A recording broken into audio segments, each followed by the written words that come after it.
जय हिंद दोस्तों, स्वागत है आपका हमारे चैनल पर। ये जो वीडियो है कंप्लीट न्यूमेरिकल है, ठीक है। 5 सवाल मैंने लिए हैं, लेकिन इन 5 सवालों में आप 50 सवाल बना सकते हैं। ये वो सवाल हैं और ये सारे के सारे आपको पेन कॉपी लेके बैठ जाना है। पहले वीडियो को पॉज करके देख लीजिए, बनेगा तो ठीक है, वरना मैं तो बताऊँगा ही।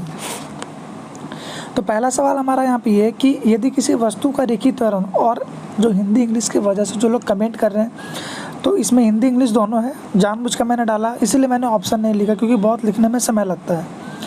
तो यदि किसी वस्तु का रेखीय त्वरण 10 मीटर पर सेकंड स्क्वायर है तो कोणीय त्वरण क्या होगा?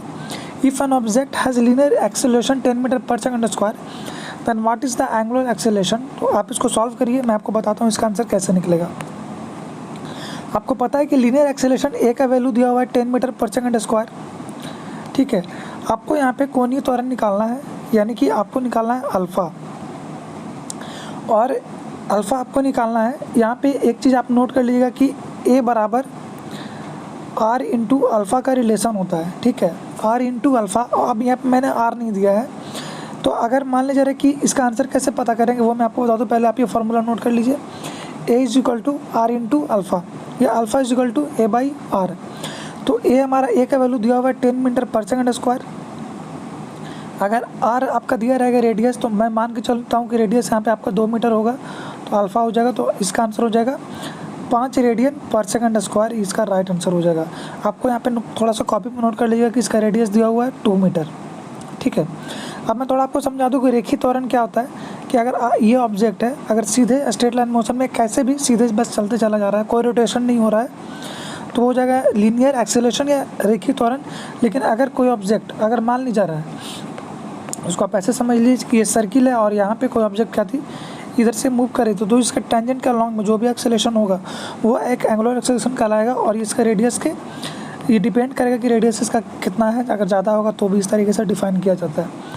दूसरा सवाल है हमारा यहाँ पे ये कि यदि किसी वस्तु को 20 मीटर पर सेकंड की चाल से 45 डिग्री कोण से फेंका जाए तो वस्तु हवा में कितनी देर पे रहा? इसका इंग्लिश वर्जन क्या है कि if an object throw with 20 metre पर second at 45 degree angle then find the time of flight. तो इसका फॉर्मूला होता है टाइम कितना देर वो हवा में रहा। जैसे मान लीजिए रहा है कि इसको आप ऐसे समझ सकते हैं कि ये आपका ज़मीन है और यहाँ से आपने खड़ा होकर ये ऑब्जेक्ट को यहाँ फेंका, तो यहाँ से गिरा नीचे, तो जितनी देर हवा में ही रहा है, ठीक है। मैं इसको थोड़ा ब्लैक कलर से यार, ये जितनी देर ये हवा में रहा वो कैसे पता करते हैं? तो फार्मूला होता है T is equal to 2u sine theta by G, ठीक है। यहाँ पे u का वैल्यू दिया हुआ है, कमेंट करके बता दीजिएगा आप कैसे पता करेंगे। तो 2 गुना, थोड़ा कलर में चेंज कर लूँ तो ज़्यादा अच्छा रहेगा, 2 गुना u का वैल्यू कितना है 20, साइन थीटा, तो साइन 45 डिग्री का वैल्यू 1/√2 इंटू जी का वैल्यू 10 ले लीजिए, तो आपका यहाँ से सॉल्व हो जाएगा, यानी 4/√2 सेकेंड। आप इसका आंसर पता करके बता दीजिएगा कमेंट में, ठीक है। तीसरा है कि if an object having an angular velocity, यानी ओमेगा के वैल्यू दिया हुआ है यहाँ पे 40 radian per second, then find the angular acceleration, यानी अल्फ़ा फिर से आपको निकालना है। तो इसको कैसे निकालेंगे और ये सवाल आने की प्रबल संभावना है, ऐसे सवाल कैसे बनाएंगे वो मैं आपको बताता हूँ। आपको पता है कि यहाँ पे हमारा क्या दिया हुआ है, यहाँ पे दिया हुआ है हमारा ओमेगा का वैल्यू दिया हुआ है, ठीक है। ओमेगा का वैल्यू दिया हुआ है 20 रेडियन पर सेकेंड। आपको निकालना है अल्फ़ा, तो अल्फ़ा इज इक्वल टू होता है ओमेगा बाई टी, आपको इसका पता होना चाहिए। और ओमेगा का वैल्यू 20 है, आई होप कि आपको विजिबल हो।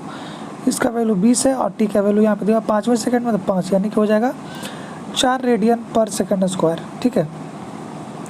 चौथा सवाल हमारा यहाँ पे ये कि एक वस्तु को 20 मीटर पर सेकंड की चाल से फेंका जाता है। अगर वस्तु 45 डिग्री पर कोण बनाते हुए हवा में जाए तो उसकी कुल दूरी क्या होगी? तो आपका रेंज पूछ रहा है कैसे, तो 2u sine theta by G, ठीक है। आपका क्या हो गया, टोटल जो आपका रेंज जो निकलता है वो क्या निकलता है आपका 2u साइन थीटा बाई जी।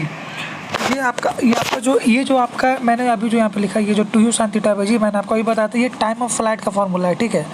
कितना देर हवा में रहा तो वो टाइम ऑफ फ्लाइट है, टी का वैल्यू है। लेकिन अगर मैं आपसे ये पूछूँ कि रेंज का फॉर्मूला क्या है, 2-3 फार्मूला इसमें आपको याद रखना होगा।